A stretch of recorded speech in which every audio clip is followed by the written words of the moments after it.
Chapter 2 में page number 15 के हम क्वेश्चन करते हैं। पहला क्वेश्चन है, रेहान ने एक कागज पर एक बिंदु अंकित किया। वह उस बिंदु से जाने वाली कितनी रेखाएं बना सकता है। देखिए, आपको एक बिंदु दिख रहा है। इस बिंदु से कितनी रेखाएं बनाई जा सकती हैं। देखिए, इस बिंदु से अनंत रेखाएं बना सकते हैं। मतलब कि कोई गिनती नहीं है कि इस बिंदु से कितनी रेखा बना सकते हैं, तो हम कहेंगे अनंत रेखाएं बना सकते हैं। आइए नोट्स में देखते हैं। क्वेश्चन में हमसे पूछा गया है, एक बिंदु कितनी रेखाएं बना सकता है। तो हम उत्तर में लिखेंगे, एक बिंदु अनंत रेखाएं बना सकता है। देखिए, एक बिंदु से अनंत रेखाएं जा सकती हैं। देखिए, अनंत रेखाएं जा सकती, कोई गिनती नहीं है।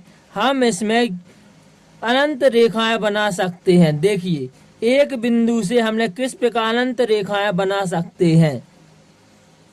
आइए हम क्वेश्चन नंबर दूसरा देख लेते। प्रश्न नंबर 1 के अंतर्गत प्रश्न दूसरा है, शीतल ने एक कागज को 2 बिंदु अंकित किए। देखिए, शीतल ने एक कागज पर 2 बिंदु अंकित किए।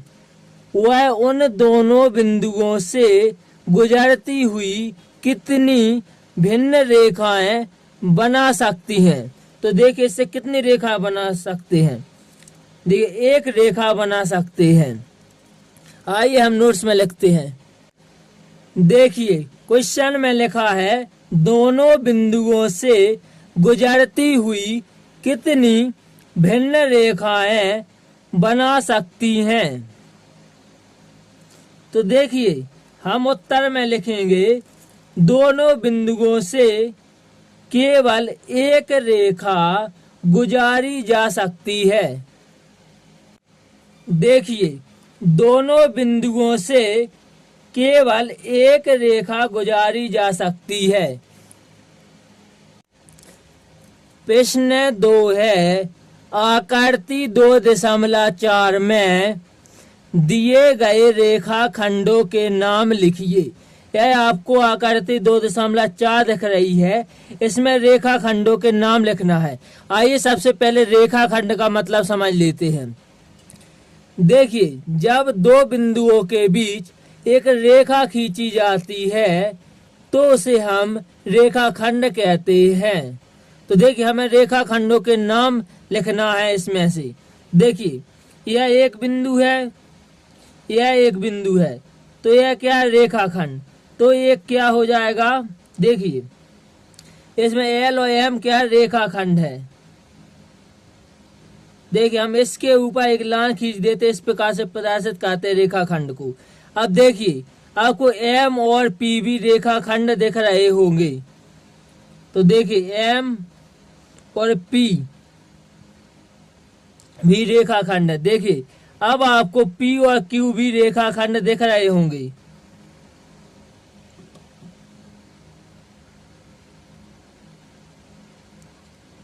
अब देखिए, आपको क्यू और आर भी रेखाखंड दिख रहे हैं।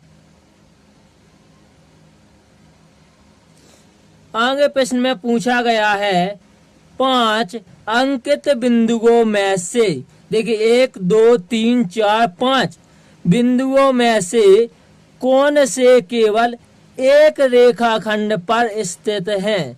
देखिए, एल केवल एक रेखाखंड पर स्थित है। यहाँ पर देखिए, आर भी केवल एक रेखाखंड पर स्थित है। एल एक रेखाखंड पर स्थित है और आर भी एक रेखाखंड पर स्थित है। आगे क्वेश्चन में पूछा गया है, कौन से बिंदु किन्हीं 2 रेखाखंड पर स्थित है। देखिए, जैसे एम, देखिए एक रेखाखंड पर स्थित है और दूसरे रेखाखंड पर भी स्थित है।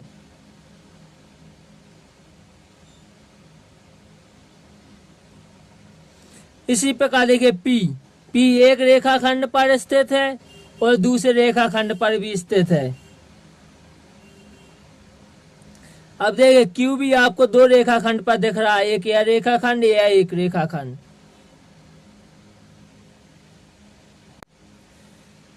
प्रश्न तीसरा है आकृति 2.5 में दी गई किरणों के नाम लिखिए। क्या T प्रत्येक किरण का प्रारंभिक बिंदु है? आइए सबसे पहले किरणों का मतलब समझते हैं। देखिए आपको यह एक बिंदु दिख रही है, यह दूसरी बिंदु। देखिए इस बिंदु को स्थिर रखते हुए इस बिंदु से किरण बनती हुई दिखेगी। देखिए जिस प्रकार देखिए इसमें T से एक किरण यह जा रही है A की ओर, मतलब T और A क्या एक किरण है।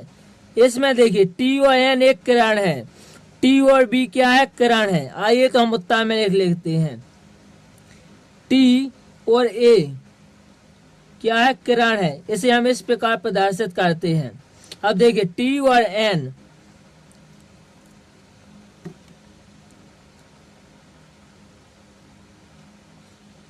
T और N भी क्या है एक किरण है। देखिए T और B यह भी एक किरण है। अब देखिए आगे क्या लिखा है, क्या T प्रत्येक किरण का प्रारंभिक बिंदु है? तो हाँ, देखिए T प्रत्येक किरण का प्रारंभिक बिंदु है। प्रश्न 4 है एक कच्ची आकृति बनाइए और नीचे दिए गए प्रत्येक बिंदु का उपर्युक्त नामांकन कीजिए। प्रश्न 4 में क्वेश्चन 1 है। देखिए OP रेखा और OQ रेखा बिंदु O पर मिलते हैं। देखिए आपको ध्यान रखना है, हम रेखा को इस तरीके से प्रदर्शित करते हैं। तो देखिए इसमें कह रहा OP रेखा, तो हम एक रेखा बनाते हैं। आगे कह रहा OQ रेखा, तो हमने एक और रेखा बनाई यहाँ पर।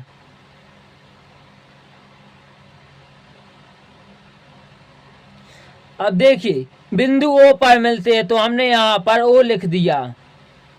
क्या मतलब OP, यहाँ पर हमने P लिख दिया, तो ये हो गया OP रेखा। अब देखिए यहाँ पर Q, तो यहाँ हो गया OQ रेखा। इसी लाइन को हम कहीं से भी काट सकते थे, जरूरी नहीं है ऐसे ही काटें। आइए अब हम क्वेश्चन 2 करते हैं। प्रश्न 4 में ही क्वेश्चन दूसरा है। देखिए XY किरण और PQ रेखा बिंदु M पर प्रतिच्छेद करते हैं। देखिए हम एक प्रतिच्छेद बनाते हैं। देखिए इस प्रकार बनता है।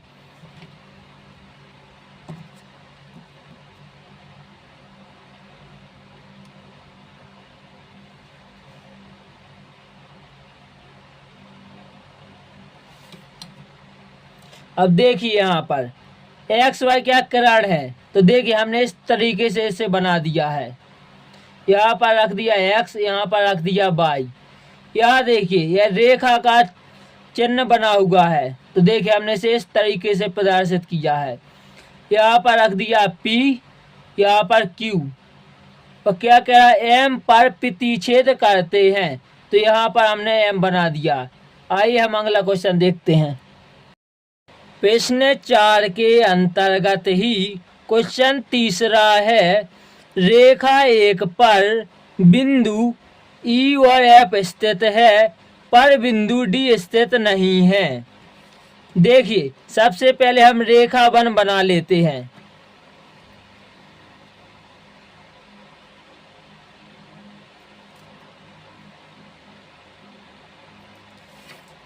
देखिए तो इस तरीके से हम रेखा बनाते हैं। आगे लिखा है बिंदु ई और एफ स्थित है, मतलब इस रेखा पर बिंदु ई और एफ स्थित है, पर बिंदु डी स्थित नहीं है।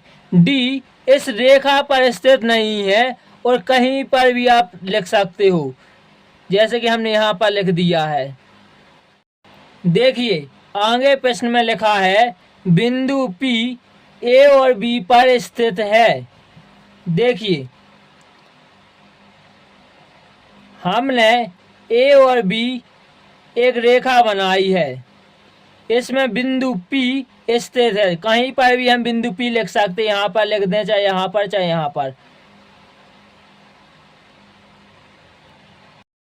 प्रश्न नंबर 5 है आकृति 2.6 में निम्नलिखित के नाम बताइए।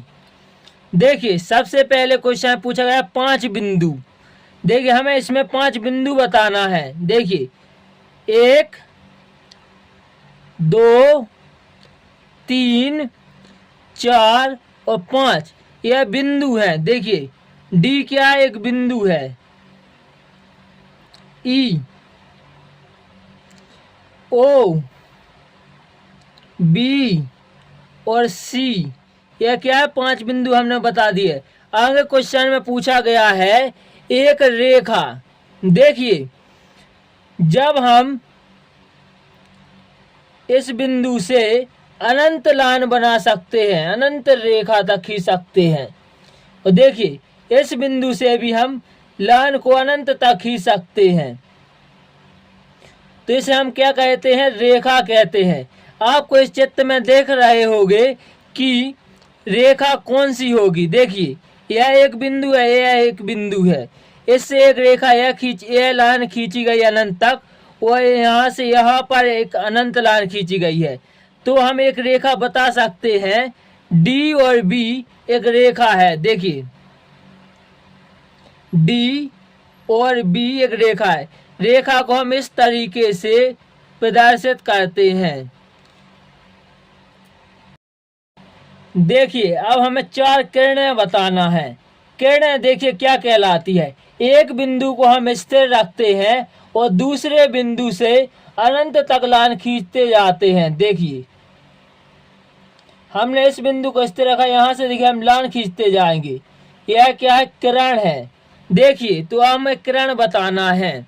तो देखिए ओ बिंदु को हमने स्थिर रखा और बी बिंदु से एक लाइन खींची, मतलब यह क्या, किरण है। तो हम यहाँ पर लिखेंगे ओ और बी एक किरण है। किरण को हम इस तरीके से प्रदर्शित कर देंगे। देखिए आगे ओ को हमने स्थिर रखा और सी से हमने अनंत तक लाइन खींच दी है, तो हम यहाँ पर लिखेंगे ओ सी क्या एक किरण है। देखिए अब हमने ओ को स्थिर रखा और ई बिंदु से अनंत तक लाइन खींच दी है, तो हम यहाँ पर ओ और ई भी ये क्या है, किरण है।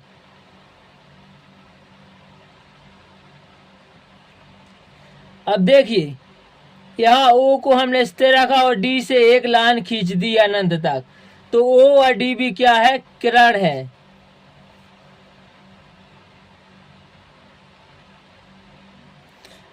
आगे देखिए क्वेश्चन में हमसे क्या पूछा गया है।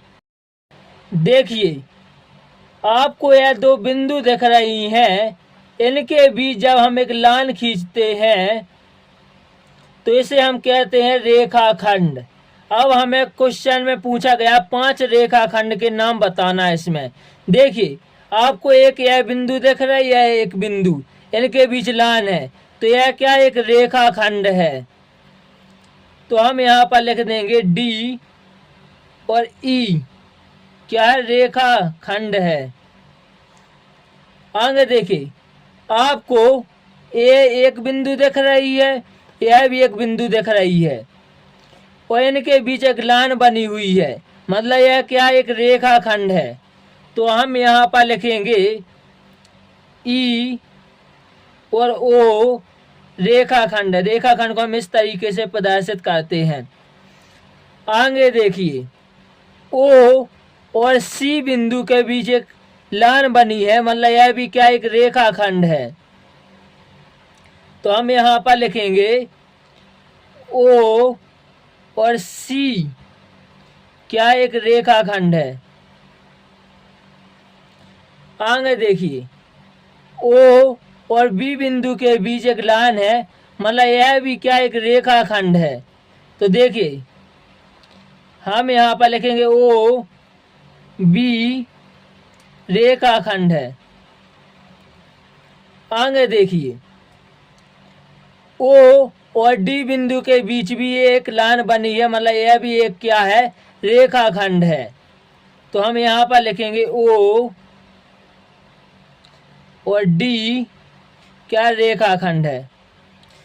यदि आपको हमारी वीडियो अच्छी लगती है तो लाइक करें, और कोई भी प्रॉब्लम होती है तो कमेंट बॉक्स में आप कमेंट कर सकते हैं।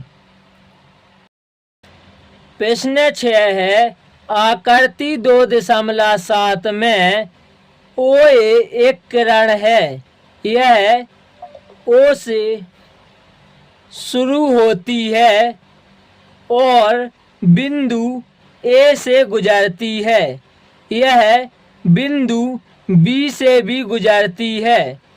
क्या हम इसे OB किरण भी नाम दे सकते हैं? आइए इसे हम समझते हैं। देखिए, क्या हम इस एक बिंदु को स्थिर रखते हैं और दूसरी बिंदु से एक लाइन खींच सकते हैं अनंत तक, तो यह क्या एक किरण है। तो हमसे क्वेश्चन में पूछा गया ओ एक किरण है, इसे ओ भी नाम दे सकते हैं। तो देखिए, जब यहाँ से एक लाइन खींची अनंतता, यह क्या किरण। अब देखिए यहाँ से भी मतलब एक लाइन खींची जा सकती है, तो यह भी क्या एक किरण है। तो हम लिखेंगे नोट्स में, हम लिखेंगे हाँ ओ ए किरण को हम ओ भी नाम दे सकते हैं, क्योंकि यह किरण बी बिंदु से गुजरती है। देखिए, तो नोट्स में हम इस तरीके से लिखेंगे हाँ ओ ए को हम ओ भी नाम दे सकते हैं, क्योंकि यह किरण बी बिंदु से गुजरती है। देखिए, जो यह किरण है बी बिंदु से भी गुजरती है। देखिए आगे लिखा है, क्या हम ओ ए किरण को ए ओ किरण लिख सकते हैं, क्यों अथवा क्यों नहीं। तो देखिए हम लिखेंगे नहीं, क्योंकि ओ बिंदु स्थिर है। देखिए, तो नोट्स में हम इस प्रकार लिखेंगे, क्या लिखेंगे नहीं, क्योंकि